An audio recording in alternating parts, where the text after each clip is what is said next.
Hey, everybody. So we're on part three. And like I said, this is just a cursory examination of the revolution as we skim through as much as we can to get all the way to Reconstruction at some point. So we've got the revolution started, and the colonies have certain problems. They lack money. They don't have any hard currency. They don't have a lot of supplies. Heck, their population is divided. Historians think that probably maybe a third of the population were what you'd call patriots, a third were Tories that were loyal to the king, and then probably another third didn't care one way or the other. The other issue that they have is that Congress promises a lot but doesn't deliver. That sounds familiar. In other words, they promise the army a whole bunch of things, and they never seem to get it to the army. The army's not disciplined. This is one thing that Washington finds troublesome, is that some days his army may be at 20,000, and then a month later it's at 5,000. The army sort of comes and goes as the growing season comes around. So it's sort of hard to train. There's no navy. The British have a large navy. The Americans don't. And there's this constant talk of replacing Washington, something that we don't remember today. But Washington will really only win 3 out of the 10 battles that he fights. But Washington realizes that he has to protect the army. The army is a symbol of national unity at the time, and if that's gone, there's nothing really holding everybody together. So Washington loses a lot of battles. They ask him to defend New York. Almost impossible because we don't have a navy, and there's an island in New York. It's oddly enough a Long Island. And he loses there, and there was some talk that even among his fellow other generals that they were going to Congress and saying, well, he needs to go. Probably what saves Washington's job is his surprising victories at Trenton and Princeton when he crosses the Delaware on Christmas Eve. Now, the other issue is that America needs foreign help. They can't win this war all on their own. And so they're going to go talk to France. Now, France will be secretly helping the Americans for a while, just a little bit, but the Americans need France all in. So they send over as their ambassador Benjamin Franklin. Franklin is probably the best known American, and he knows how to play up to the French. When he goes there, he wears a fur-skin hat. He dresses in plain clothes because he's projecting an image. He's the new man emerging from the new world, this idea of Republican simplicity. So Franklin's job is to somehow to convince the French to help us fight Britain. Well, for the French, they're concerned about an all-out war with Britain. They also fear that they may declare war on Britain and all of a sudden the Americans make peace and they're stuck. And then they also fear that the Americans can't win. They haven't seen anything. Trenton and Princeton, minor victories at best. They want to see a major victory. And they're going to get their major victory at the Battle of Saratoga in 1777. The British had decided what they were going to do was they were going to try to cut off New England from the rest of the colonies, subdue New England, and then follow with the rest of them. And so the plan was to send one army under General Howe up from New York City up to Albany, and then another army, about 5,000 men with a man named Gentleman Johnny Burgoyne. He was a general and a playwright, down Lake Champlain, and they would meet up in Albany, and they would have that whole area cut off. Well, it was tough for a couple of reasons to accomplish that strategy. One is that General Howe changes his mind. He says, well, I'm not going to go to Albany. I'm going to go try to capture Philadelphia. That's the capital of the colonies. And in Europe, when you're getting close to capturing the capital, the country surrendered. But when Howe goes to Philadelphia, all that happens is the Continental Congress moves somewhere else, and they just keep going. And he didn't really tell Burgoyne that he was going to do that. And so Burgoyne is going down there all by himself, and he doesn't realize, because he's got about 5,000 men and a supply train over a mile long, and he's having to go through what's essentially a rainforest in upstate New York. At some points, they're only going 1 mile a day.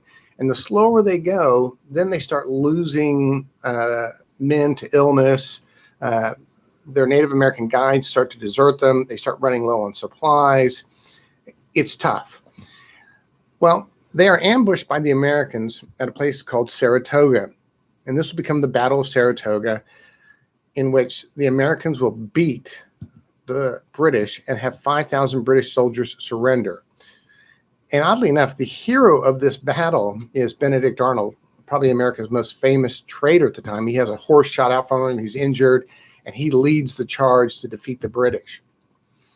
Well, the Battle of Saratoga convinced the French that it's possible that the Americans could win. So in February 1778, France and America formed an alliance, and then France declared war on Great Britain. And then in 1779, Spain declared war on Great Britain to help out. Now, this is changing the battle dramatically, because the British now have what they saw was a real enemy, the French, an enemy that could actually invade Britain. And that was right next door. So now they're having to fight an expanded war. Now, too little, too late. They were actually getting ready to send an emissary to say, okay, look, why don't we just, we'll grant you everything you want except independence. But it's too late for that. So the British said, okay, look, we couldn't capture the New England area. That failed. We didn't do well in the middle colonies with Philadelphia. That didn't work. So let's try to go south. And they believed that in the South, that there would be a stronger loyalist sentiment and that they could win. Well, long story short, they don't. They lose at the Battle of Yorktown. Another 5,000 soldiers are surrounded, mainly because the French fleet arrived and dispersed the British fleet, which meant that the British General Cornwallis had no way of escaping. The Americans and French army surround them at Yorktown and lay siege to them. And so the British will have to surrender. The British general won't come out to surrender. He says he feels ill. And so his second in command comes out to try to surrender, and Washington won't take his surrender. He sends him to his second in command. This is really in 1781, 4 years after the Battle of Saratoga, is the end of the war. Most people don't know that at the time. Minor skirmishes go on, but there's not going to be anything really major after this major battle. And that'll bring us to the Treaty of 1783, in which the United States will make peace with Britain separately from France, something the Americans said they wouldn't do. They went behind the French back to do it. But Britain agreed to recognize America as an independent nation. America claimed the land from the Atlantic Ocean to the Mississippi River. Britain promised to withdraw all troops from America. And oddly enough, Britain gave America the right to fish in waters off of Canada because the cod fishing was so important to the New England area. So this officially ends the war. The Americans agree that British merchants could collect debts owed from Americans, and loyalists would be given their property back, but loyalists don't. Most loyalists will flee to Canada, or they'll go back to Britain, where they'll really live as outcasts. They really don't belong there. And they feel separated from the rest of their countrymen. So post-revolution, well, if you're going to be independent, you're going to have some sort of government. And so our first government becomes the Articles of Confederation. A confederation is just simply put a league of independent states, because each one of the colonies saw themselves as an independent nation. If you were to go back in time and ask people, what country you're from, they say, my country is Virginia, my country is Massachusetts, my country is Delaware. So they create this League of Independent States under the Articles of Confederation. It had a unicameral legislature, which means one house. Each state got one vote because they felt that every state was equal because they were all separate countries. To pass laws required a vote of 9 of 13 states, supermajority. To amend the articles required 13 of 13 states to agree. There was no independent executive. There was no national judicial branch, and most of the power was in the hands of the states, which is what they wanted. They didn't want a strong central government. And so this central government under the Articles of Confederation could not tax, could not raise an army, could not regulate the commerce, could not regulate the currency. People were using different monies. But it did end the war. It did lead to the passage of what we call land ordinances, especially the Northwest Ordinance of 1787, which created the Northwest Territory, which is now Michigan, Ohio, Wisconsin. It started the process to create new states, because that was a question. What are you going to do with this new land that you got? And they said, well, we'll make it available so we can create new states, not colonies, but states. And interestingly enough, no slavery would be allowed in these new territories. Now, some of the problems you're going to be facing is there's still state boundary disputes. Connecticut and Pennsylvania were almost at war of boundary disputes. No one knew what Vermont was going to do. Was Vermont going to be part of New York? Was it going to break off and become its own state? There were trade disputes between the states, and the country was in an economic depression. It was an economic depression because they had made most of their money trading with Great Britain. Well, Great Britain has cut them off from that trade now that they're independent. And many of the states have a huge debt problem. They had borrowed money from citizens to fight the war. And they had promised these citizens they would pay them back after the war. And keep in mind, that took a leap of faith from the citizens, because the British would pay for supplies in gold. For the Americans, they had to come over and say, okay, look, we're fighting the world superpower. Our general's 3 and 10. What are the odds of us winning? But if we win, we'll pay you if we win. But we'll give you a piece of paper in the meantime. Well, people took that leap of faith. And now that the war's over, they're saying, well, we'd like to have our money. Well, the problem was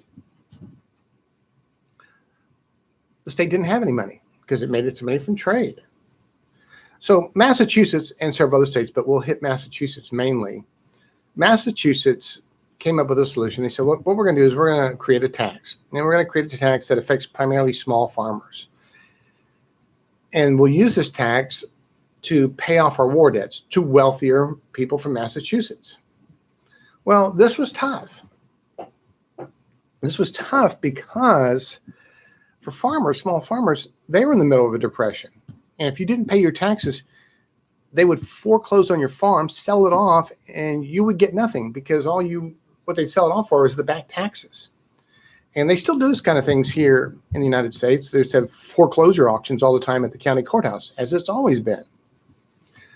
So in Massachusetts, they're used to rebelling, obviously. And so we end up having Shays Rebellion, led by Captain Daniel Shays.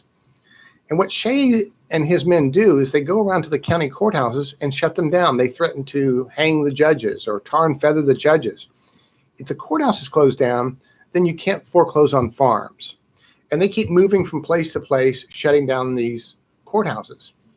Well, the governor of Massachusetts sends out the militia to try to stop Shay, and many of them join up with Shay. He really wasn't planning that. And it looks like there's no stopping Shay and his band of farmers until there's a volunteer American army led by Benjamin Lincoln that comes up and disperses them. But this was enough to scare Massachusetts.